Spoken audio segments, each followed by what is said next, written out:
มาเหลือมาใหม่โอ้12 บาทวะขึ้นว่ามันมากิน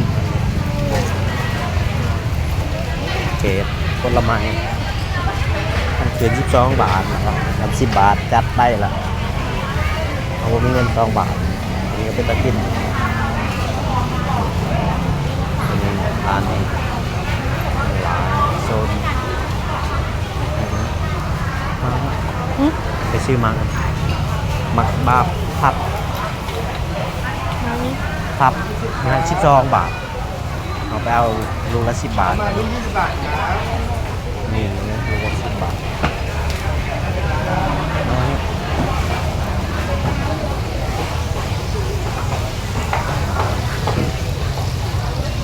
ก็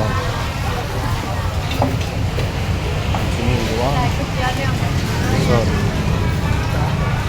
แห้งกระหล่ำด้วยกัน คนละหลังคร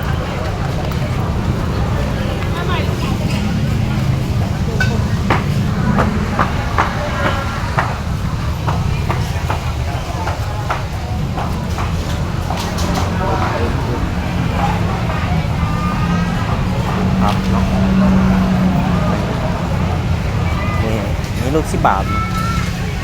ลูก10 บาทลูก12 บาท10 บาท